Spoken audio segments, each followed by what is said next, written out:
Hey, BA fam. It's Mandra here with your first BA Q&A of 2023. Whoop, whoop. I am sad to not have my bestie Tiff here in the booth with me, but she will be back next week. She is living her best life in Kenya right now. So, we stand her, we support her, but we're a little bit jealous. That's all right.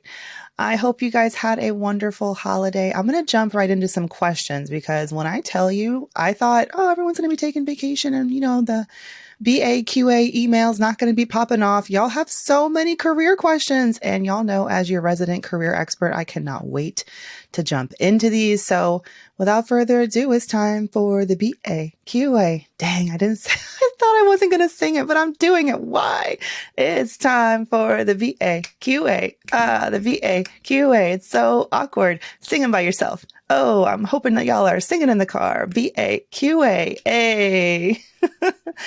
All right. Our first question comes from a listener who'd like to be, I love this, bringing the heat, choosing violence. A listener who would like her pseudonym to be Waging War. All right. Hey, Mandy and Tiffany, I love the show. I have a career question. I'm 1 year into a new job in a new field.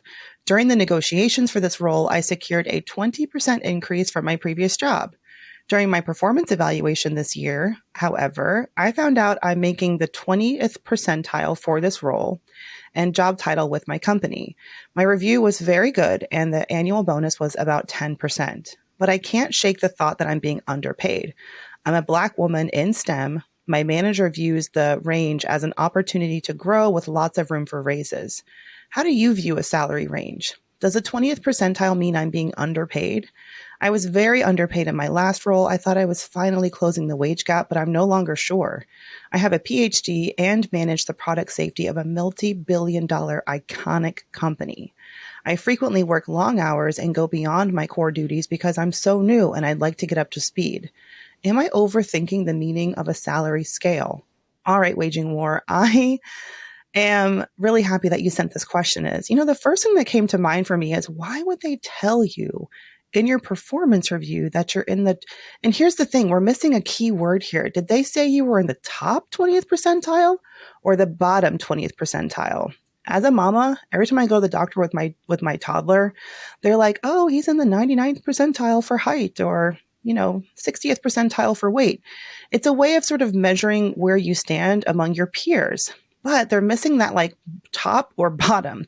If you're in the top 20th percentile, that means that you're making more money than 80% of your peers with that job title or similar job titles. So that's good.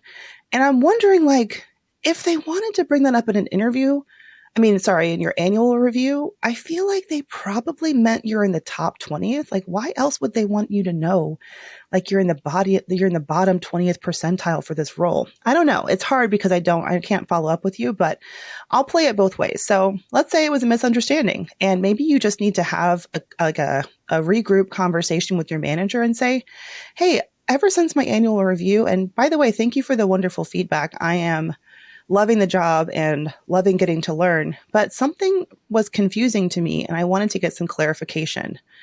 When you said I'm in the 20th percentile for salary for this role, did you mean the top 20th percentile or the bottom 20th percentile? If I'm in the bottom 20th percentile, I find that pretty upsetting and I find it concerning. Maybe use the word concerning instead of upsetting. I find it concerning because of the value I'm bringing to the role, and I don't want to feel like I'm being underpaid. So give them a chance to clarify. Now, if they end up saying, yes, in fact, you are in the bottom 20th percentile for the role, there's a good indication that when you were hired, for some reason, they saw your skills as being maybe on the lower end of people with this job title, peers, comparables, and other people with similar roles. It could be because of the number of years of experience you had or certain training you have. So, and I want you to understand, as a hiring manager myself, when I was managing a big team, we did talk about percentiles. So when I would have a conversation with our compensation team, for example, and I wanted to have them review a couple of employees who had similar roles, but different levels of experience. And I wanted to be sure that they were being paid commensurate with their experience. Because when you look at their job title, you'd think, oh, they should make the exact same. But many companies consider your experience and all of that when they determine where do you fall in this range. So let's say the salary range is $75,000 to $85,000. The person who has 5 years of experience may be, at 83, 84, top of that range. And someone who's got a year or two of experience may find themselves making 77, 78 at the lower end of that range with room to grow, So the fact that your manager mentioned there's opportunity to grow with room for raises, that's given me the sense that whatever they did to assess your experience and where you would fall within that range, they determined you have room to grow within this role. And so we're going to start you at the lower end of this role and give you that room to grow. I don't think it sounds particularly nefarious. This is pretty common. And it's how a lot of compensation teams and companies sort of view salaries. Now, you may take issue with it because you're like, well, shit, I don't want to start out at the bottom. Like we don't want to start at the bottom all the time. And I don't necessarily know how many years of experience you had before this role. But I definitely think it's worth, having that frank discussion with your manager. And if it ends up being, yes, you're at the lower end of this pay range, what can you expect in terms of compensation increases in the years ahead? And if it just does not feel good to you, it sounds like you really like the role and you did get a 20% raise from your last job. So, you're quitting your way up, baby. And I love that. But you kind of have to decide for yourself. And one of the best ways you can decide, am I underpaid? Other than asking your colleagues with similar experience what they're making, is still being open to taking interviews with other firms. And it sounds like if you're working for a multi-billion-dollar, iconic company, chances are you put that on your LinkedIn page, you're probably getting outreach from recruiters. So I would take those interviews and find out with your level of experience what the compensation is looking like. And if you happen to get to the point where you've either got, enough data, like a couple of jobs have offered you significantly, or not offered you even, but a couple of recruiters have told you the ranges are significantly higher than, what you're making now, you can bring that back to your manager and say, I love working here, but I have to be honest, recruiters have been reaching out to me and it looks like I'm underpaid for the market, the current market rate for my role.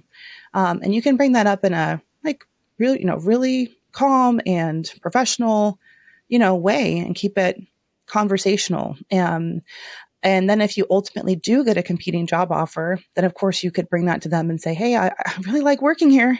But as we've discussed about my compensation, I've had some concerns about being underpaid. I've got this other offer on the table.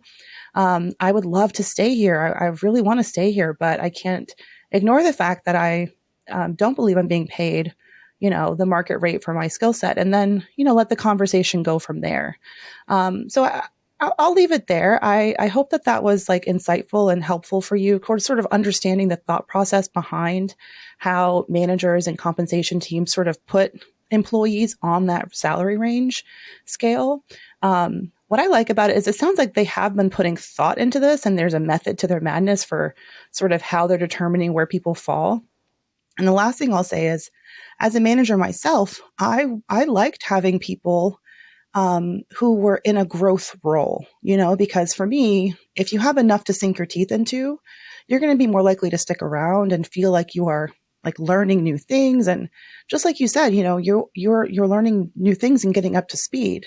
So I would look at it as a growth opportunity and be happy that you got that increase, but don't get it twisted. Always keep your eyes open to what the market is telling you you're worth. And the easiest way to do that is by staying open to interviews and keeping your eyes and ears open to what salary ranges are posted for similar roles at other companies. Okay, so it was a long answer, but to recap, I think because you're confused, I would just have a regroup with your manager and just say, hey, again, thank you so much for the great feedback. There was something that was said during my review that really threw me for a loop or left me a little bit confused. I'd love if you could clarify it for me and then ask them what they really meant by that whole 20th percentile thing. Is it top? Is it bottom? And then what sort of thought process went into that? And they may be able to reassure you that, you're on the right track and all that jazz. But thank you so much, Waging War.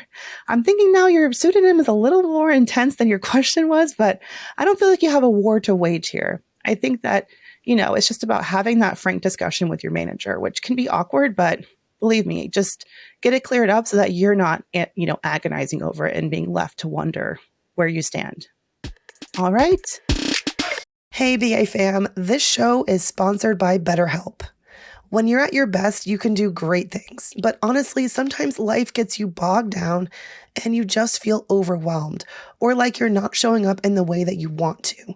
Working with a therapist can help you get closer to the best version of yourself, because when you feel empowered, you're more prepared to take on everything life throws at you. And who couldn't use a few better coping skills to be able to handle all of life's curveballs? If you're thinking of giving therapy a try, BetterHelp is a great option. It's convenient, flexible, affordable, and entirely online, which is my favorite part. Just fill out a brief questionnaire to get matched with a licensed therapist and switch therapists anytime for no additional charge. BetterHelp can help you be the best you possible. Try it today. If you want to live a more empowered life, therapy can get you there. Visit betterhelp.com/brownambition today to get 10% off your first month. That's BetterHelp, HELP.com/brownambition.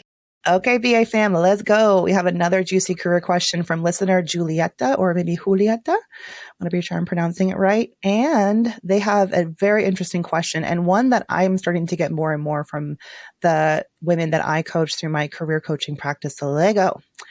Julieta says, I'm currently working at a large tech/media/entertainment firm, and I'm looking for opportunities at other companies where I have a better chance for upward mobility. I've been here for 4 years. I have seen amazing positions at companies, but I don't respect them. Companies like Facebook, Amazon, Tesla. So how do I reconcile my need for career advancement and my activist heart, which bristles at the thought of working there? Thank you in advance. Please keep my current company name censored. I got you, girl. All right, Julieta. Let's talk. So listen, it's tough because at the end of the day, a lot of private sector companies they leave a lot to be desired. Like I've got coaching clients who work at big banks that have done horrible things. And, at the end of the day, we got to get paid, right? But I do believe that you can find a place where you have opportunities for advancement and you are proud of the company that you work for and their ethos. It just means that you're going to be a little bit pickier. So what I would say is if you do not respect those firms, Facebook, Amazon, and Tesla, don't apply there. Don't apply there. I mean, you've got a great brand name.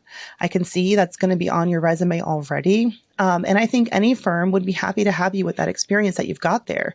So I would just say, be true to your gut. You can, and just tell yourself this, you can find a role that has opportunities for advancement and that also is doing good in the world, or at least gives you an opportunity to make an impact.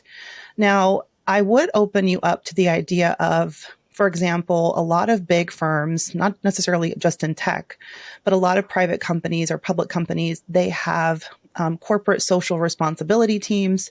What's the other word for these? Or foundations that they run, like philanthropic endeavors.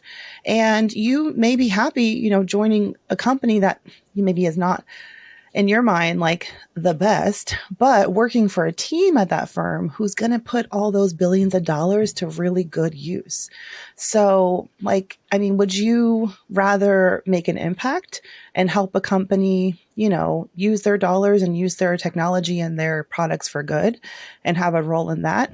Maybe that's what you should, consider as well. And just because you have an activist heart, I know people think, okay, I want to, do something good in the world. I got to go work for a nonprofit. Nonprofits are great. I will say they can be just as toxic as big bad companies. So don't get it. Don't think that it's, going to be all rainbows and sunshine in the nonprofit world, but it's not your only option, and as you head into your interviews, which I hope you have been interviewing different places, keep in mind what is important to you about a company's, work, and what is it about these other companies that give you the ick, and what are you actually looking for in a new firm? Is it the amount of philanthropic work that they do? Is it how they treat their employees? Is it the diversity and inclusion efforts? Are they actually doing them? And ask those questions during the interview process so you can start weeding out people or weeding out companies that don't meet your expectations. The good news is that you've got a sweet job right now at a great company. So I would say this is the perfect time for you to be out there playing the field and seeing what other options are open. And you have the opportunity to be picky, right? Because you got a paycheck coming in. So take advantage of that. Be picky, be choosy, and find a firm that feels good to you and also is going to give you the opportunity to make an impact and grow in your career because you deserve that just as much. Please, please don't think that you should have to work for somewhere because they have a good cause or they do good work and sacrifice your own career advancement, happiness, well-being, pay, all of that for the greater good. No, no, no, no, no. It's not selfish. It's not bad to want to have a successful and fruitful and meaningful, career. And also too, get to make an impact through the work that you're doing. You can have it both ways. Okay. That's what we got to believe.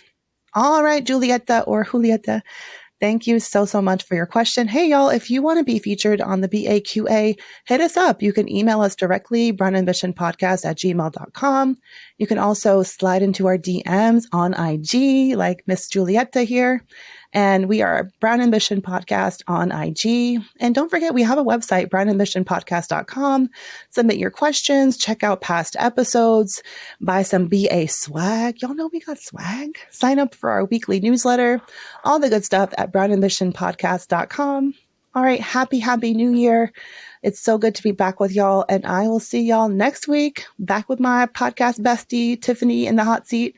Have a great rest of your week. Hey, BA fam, this message is sponsored by Discover. Did you know you could reduce the number of unwanted calls and emails with online privacy protection, the latest innovation from Discover? Discover will help regularly remove your personal info, like your name and address, from 10 popular people search websites that could sell your data. And they'll do it for free. Activate in the Discover app. See terms and learn more at discover.com/online privacy protection.